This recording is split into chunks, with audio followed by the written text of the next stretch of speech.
Bismillahirrahmanirrahim. Assalamu alaikum. Welcome back to my YouTube channel.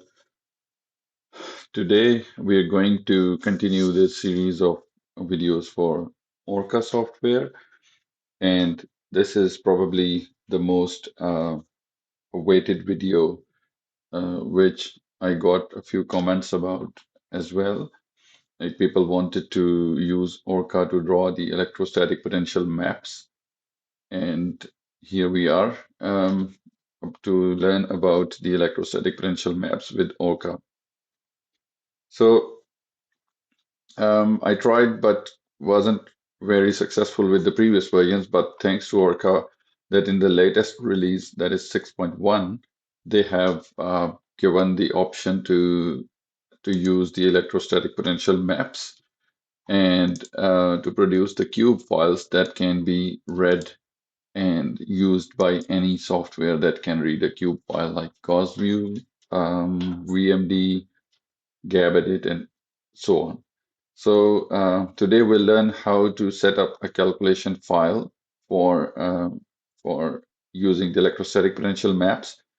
So if you look at the ORCA manual, they told about it here after the contents. They told about the updates and what are new things. So 6.1 highlights, and if you look at these things, you will find that electrostatic potential maps have been introduced. So we'll find it, we'll write in search term the electrostatic potential plots, and we search for it. So it is searching, and here we go. So it is on page 1367 of the ORCA manual 6.1.0. So here are the details about the electrostatic potential maps.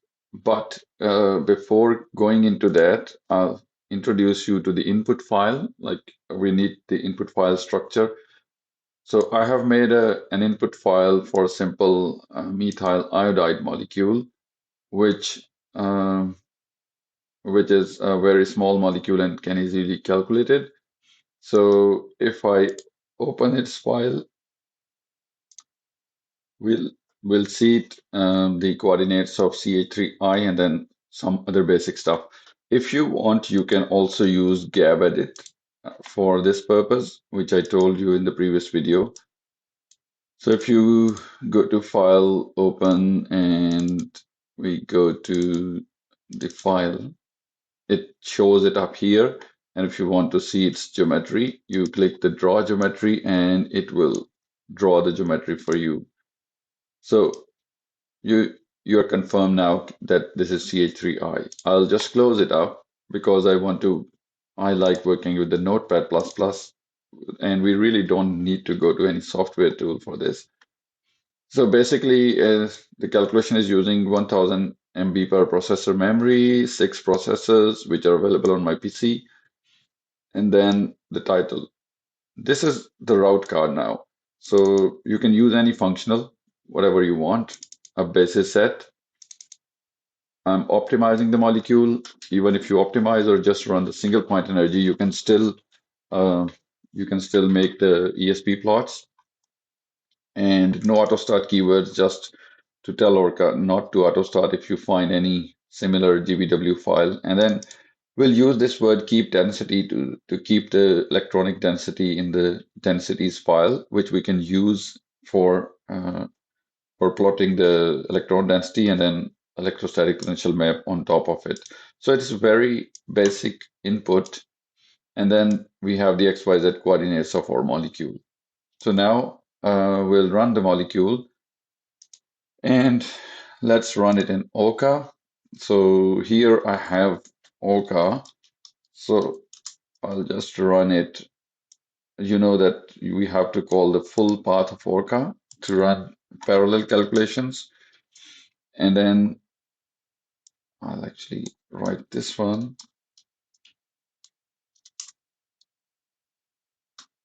So now if I press enter, the calculation will start running. You can see a lot of temporary files being generated.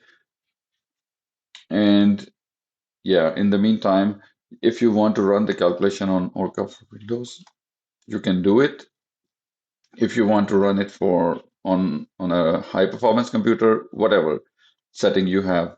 I'm just running on this PC to show you because it's a small molecule. So yeah, it's finished. So now we have got many different files, including the electronic densities and the GBW file. So what we need to do is we just need to do write ORCA underscore plot, and then we need to give it the file, the GBW file. You see this GBW file, and then we need to say -I, that is for interactive. So we want to run this session as interactive session. So if I press enter, you see that it is giving me different information about the molecule. And then there are different options down here. So I'll select enter type of plot. So first I will select the type of plot, and type of plot is we need to plot two things. One is the electronic density and one is the electrostatic potential, because we are going to plot the electronic density and then fit the electrostatic potential on top of it. So first let's go for the electrostatic potential. That is number 43. Enter. And now it is telling me that these densities are available. So yeah, one is the temporary file as well, and then this is basically the same density. So I'll go for 0, and then I'll tell it to generate the plot number 11. So you see that a esp.cube file appeared here, which is the electrostatic potential. Now we're going to do the same thing and enter type of plot. And now we need to plot the electron density. So number 2, yeah, so it's telling about the default name, yes, and then 11 to generate the plot. So now you see that we have electronic density cube and the ESP cube. So you can now plot these cubes with any software you want. So at the moment, for your ease, I'll just use GaussView, and then later on we can also discuss about different other software tools. So first, we open the electronic density in GaussView, and if we go to results, surface and controls, here is the electronic density cube. So now we need to load the electrostatic potential cube as well. So if I load this cube, we have both the cubes here now.